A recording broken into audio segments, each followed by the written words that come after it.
এখানে আছেন যাদের নাম নিতে পারিনি, দয়া করে কেউ কিছু মনে করবেন না।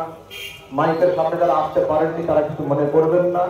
কিন্তু আমি 2 থেকে 3 জনকে অবশ্যই 1 মিনিটের জন্য হলেও মুখে মাইক আমি দেবো। হযরত মুফতি জুবায়ের সাহেব কিবলা আর হযরত মুফতি আলমগীর সাহেব কিবলা, হযরত মাওলানা মুফতি আশরাফ নাঈমি সাহেব কিবলা এবং আমাদের হযরত পীর আব্দুল সালাম সাহেব রিজভী, এই 4 জনকে 1 মিনিট করে হলেও খালি চেহারা দেখানোর জন্য আমি দেব। কিন্তু তার আগে আমি চাইছি আমার বয়ানটা সম্পূর্ণ করে।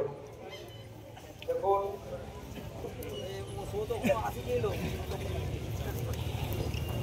আপা হুজুর কিবলা রাহমাতুল্লাহ তাআলা আলাইহি তার জীবনের শেষ ছন্দ তিনি সবসময় জন্য এটাই করতেন, হায় গাফিল वो क्या जगह है जहां 5 जाते हैं 4 आते हैं।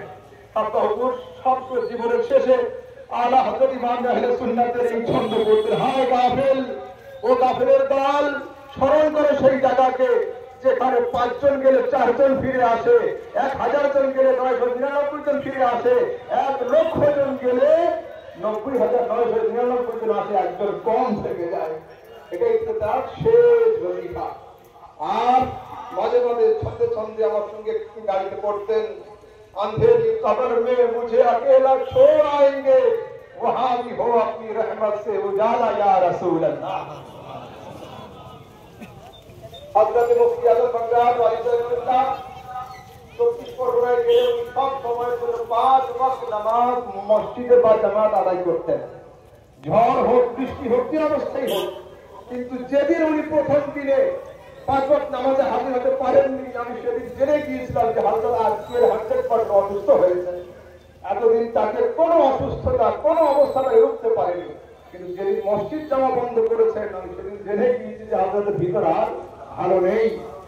তারপরে হযরতের যেদিন একটা জুমা মিস হলো, আমি সেদিন ভেবে নিয়েছি যে হযরত আর উঠবেন না, হযরত আর উঠবেন না।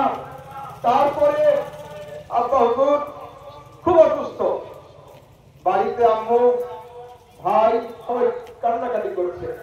আমি বললাম যে এখন কিছু হবে না, সময় কিছু আলামত থাকে, নিদর্শন থাকে, मैं कुछ देख नहीं रहा हूं, अभी कुछ नहीं होगा। अचानक 12-13 घंटे के बाद हजरत बोल रहे हैं कि कुछ लोग झंडा लिए हुए मेरा इंतजार कर रहे हैं। আমি সঙ্গে সঙ্গে মায়ের হাত টিপে দিয়েছি, বলে আম্মা পরিষ্কার পরিচ্ছন্ন হয়ে যাও, বাড়ি ঘর থাকতে পারো, আর সময় নেই, চলে এসেছে, হাজির হয়ে গিয়েছে। কি পতাকা ছিল তাদের হাতে? সবুজ পতাকা ছিল। আল্লাহু আকবার, পিঙ্ক সিগন্যালে। তারপরে ইন্তেকাল যেদিন করবেন সেদিন হঠাৎ করে আমাকে বলছে একটু কোরআন তেলাওয়াত করে আমাকে শোনান। আমি সূরা ইয়াসিন তেলাওয়াত করছিলাম, এক হাতে মোবাইল নিয়ে অক্সিজেনটা পাওয়াতে গিয়ে একটা আয়াত আমার ছেড়ে গিয়েছিল। ওই অসুস্থতা অবস্থায় নাকের মধ্যে পাইপ ছিল, এদিকে অক্সিজেন চলছিল, বোঝাই করে আয়াতটা ভুল হলো। যে মেজাজ ছিল জওয়ানিতে সেই মেজাজ আমি দেখেছি ভুল।